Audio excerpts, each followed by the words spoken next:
ओम गणेशाय नमः। ओम नमः शिवाय। मैं निखिल ज्योतिष आचार्य आप सभी का मेरे चैनल पर पुनः स्वागत करता हूं। आशा करता हूं कि आप सभी स्वस्थ होंगे। महादेव की कृपा आप सभी पर सदैव बनी रहे। ये वीडियो मीन यानी कि पाइसेस के लिए अत्यंत विशेष है, क्योंकि ये वीडियो है 4 से 10 नवंबर 2024 के साप्ताहिक राशिफल के बारे में। कैसा रहेगा आने वाला सप्ताह मीन के लिए। जो मेरा साप्ताहिक राशिफल होता है वो प्रमुखतः चंद्रमा और उनकी गति पर आधारित होता है। चंद्रमा एक गतिशील ग्रह हैं, बहुत तेज़ भागते हैं, 2.25 से 2.5 दिन में राशि बदल लेते हैं। तो स्वाभाविक है कि पूरा हफ्ता जो कि 7 दिन का होता है उसमें कई बार उनका राशि परिवर्तन होगा। अलग अलग भावों में जाएंगे, अलग अलग राशियों में जाएंगे, ग्रहों के साथ युति योग दृष्टि संबंध बनाएंगे। चंद्रमा मन के कारक होते हैं। उनकी विशेषता ये होती है कि जिस भी भाव में जाते हैं उसको एक्टिवेट कर देते हैं, और इसी कारणवश डे टू डे एक्टिविटीज़ पर भी उनका प्रभाव बहुत ज़्यादा होता है।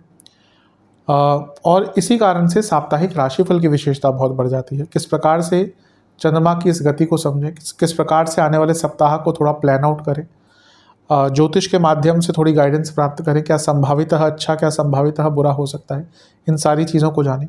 इन सभी चीज़ों के लिए साप्ताहिक राशिफल अति विशेष होता है। यदि आपकी लग्न राशि या चंद्र राशि मीन है, दोनों ही गाइडेंस के लिए इस राशिफल को देख सकते हैं। जहाँ से आपको ज़्यादा सूट करता है वहाँ से देखिए। व्यक्तिगत तौर पे मेरा मानना है कि लग्न राशि देखेंगे तो अच्छा है। टेक्निकली अलग अलग राशिफल नहीं बन सकते, जैसा मैं हर बार कहता हूँ। जहाँ से आपको ज़्यादा रिलेट करता है वहाँ से इसको ऑब्जर्व कर सकते हैं। शुरू करते हैं इस महत्वपूर्ण साप्ताहिक राशिफल का। चंद्रमा 4 तारीख को तो राशि नहीं बदलेंगे, लेकिन 5 तारीख की अर्ली मॉर्निंग को राशि बदलेंगे, क्योंकि हमने पिछले हफ्ते के राशिफल में, साप्ताहिक राशिफल में वृश्चिक तक का डिस्कस कर लिया था, तो उसको दोबारा टच नहीं करेंगे। धनु से ही स्टार्ट करेंगे। 5 तारीख की अर्ली मॉर्निंग चंद्रमा आपके 10वें भाव में आ जाएंगे धनु में, और 7 तारीख शाम के 6 बजे तक यहीं पर रहेंगे। चंद्रमा का 10वें भाव में आना अच्छा होता है। ये एक राजयोग बन रहा है, क्योंकि त्रिकोण के स्वामी केंद्र भाव में है, तो ये केंद्र त्रिकोण राजयोग यहाँ पर बन जाता है। 10वें भाव के चंद्रमा गतिशील जीवन को बनाते हैं। ये उपचय भाव है, कर्म भाव है, और जैसे मैंने कहा राजयोग भी बन रहा है, यानी कि जीवन को एक गति प्रदान होगी। अब इससे पहले वो नीच के थे पिछले हफ्ते के अंत में, सोमवार की बात करें, अब वो नीच की अवस्था से निकल जाएंगे, इतने सारे ग्रहों के प्रभाव से निकल जाएंगे, शनि के प्रभाव से निकल जाएंगे। तो आप देखेंगे कि हफ्ते के शुरुआती भाग में ही एक सकारात्मकता की अनुभूति होगी, क्योंकि राजयोग बनाकर 4थे घर को देख रहे हैं। तो प्रॉपर्टी आदि खरीदने के लिए भी, और कुछ घर में प्रॉब्लम चल रही थी उसको सॉल्व करने के लिए भी, और मानसिक स्थिति के लिए भी हफ्ते का शुरुआती भाग अच्छा है। एकमात्र नेगेटिव चीज़ है कि गुरु से अष्टम में है तो शकट योग बन गया। कुछ कार्यों में डिले देखने को मिल सकता है, और डिले होते हैं तो हम फ्रस्ट्रेट अवश्य होते हैं। नवांश कुंडली बता रही है थोड़ा सा अपने जीवन का लुत्फ उठाइए, अपने जीवन को एंजॉय कीजिए। दशांश कुंडली कार्य क्षेत्र में थोड़ा सा चेंजेस लाने की आवश्यकता है, अपनी नॉलेज को बढ़ाने की आवश्यकता है। बिजनेस ठीक है, बढ़ता हुआ दिख रहा है। लव लाइफ, अकेलेपन का एहसास रहेगा। वैवाहिक जीवन में बहुत अच्छा समय दिख रहा है, चीज़ों को ठीक करने का उपयुक्त समय है। स्टूडेंट्स थोड़ा सा अपनी रिसर्च, अपनी अंडरस्टैंडिंग को बढ़ाइए, अपनी नॉलेज को बढ़ाना पड़ेगा। सेहत के अनुसार आपको कफ रोग, छाती के रोग, हृदय संबंधित रोग तंग कर सकते हैं। लोअर बैक में भी दर्द हो सकता है। सर्वाष्टक में आपका अष्टम भाव बली है, थोड़ा सा मानसिक अस्थिरता रहेगी। कोई बड़ा निर्णय लेने के विचार ना करें। आ जाएंगे चंद्रमा आपके लाभ स्थान में 7 तारीख को शाम के 6 बजे। इसी दिन शुक्र का गोचर भी हो जाएगा और वो आपके 10वें घर में आ जाएंगे। और चंद्रमा यहाँ पे 9 तारीख रात के 11:30 तक रहेंगे। अच्छा है चंद्रमा का यहाँ पे आना। लाभ स्थान में चंद्रमा का आना वैसे ही अच्छा होता है।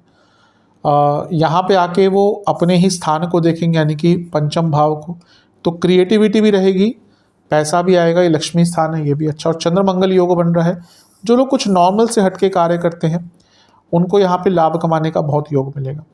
मंगल अपनी उच्च की राशि को देख रहे हैं, और मंगल धन स्थान के स्वामी है, भाग्य स्थान के स्वामी है। मैं कई बार बताता हूँ, मेरे हिसाब से मंगल मीन के लिए एक योग कारक ग्रह के समान ही है। तो चंद्रमा पर उनकी दृष्टि आपके जीवन को एक सकारात्मकता देगा। अटके कार्य बनेंगे और जीवन में एक नई उम्मीद जागेगी। बहुत कुछ नया करने का मन करेगा। केतु और बृहस्पति भी देख रहे हैं, तो ये बदलाव लाने के लिए बहुत अच्छा है।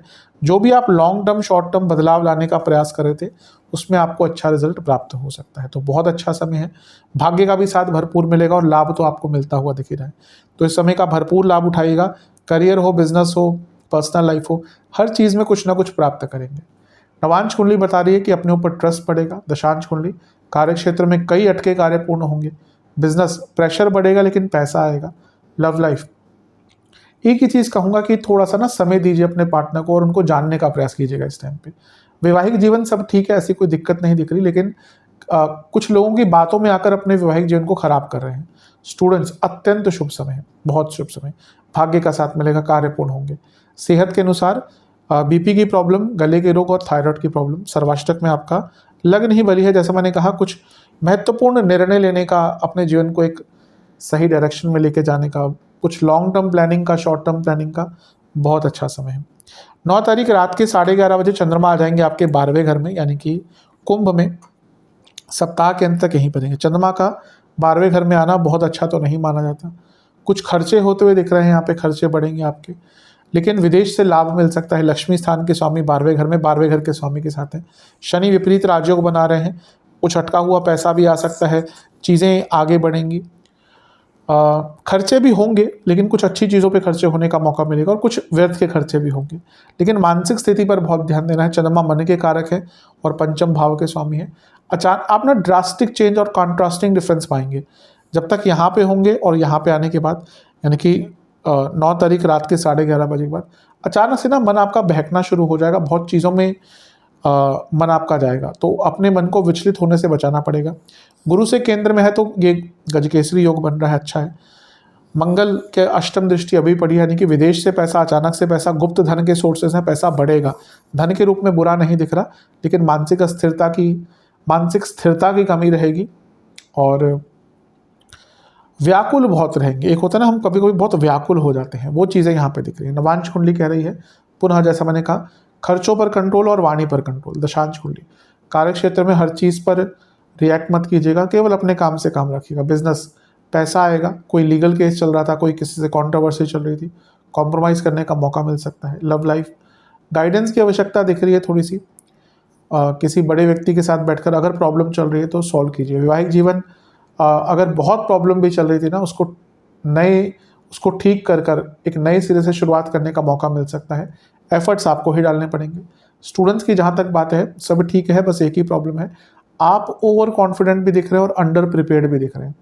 भाग्य का बहुत साथ मिलेगा, लेकिन इस पर ध्यान देना पड़ेगा। सेहत के अनुसार स्लीप डिसऑर्डर, ब्लड डिसऑर्डर, नसों के रोग। सर्वाष्टक में आपका 10वां घर बली है। जैसा मैंने कहा ना, ये हफ्ते का मध्य भाग के बाद का समय ऐसा है जहाँ पे आपको आने वाले समय में क्या बदलाव लाने हैं उसकी एक झलक दिख सकती है। उसके लिए आप बहुत अच्छे कार्य कर सकते हैं। उपाय के स्वरूप में आपको ओम महेश्वराय नमः मंत्र का 27 बार जाप करके, महादेव का दूध से अभिषेक करके कोई भी फल अर्पण करना है भोले भंडारी को। आशा करता हूँ कि ये वीडियो आपके काम आएगी। चैनल पर नए हैं, सब्सक्राइब कीजिए, वीडियो को लाइक कीजिए। मिलता हूँ अगली वीडियो में, तब तक के लिए ओम नमः शिवाय।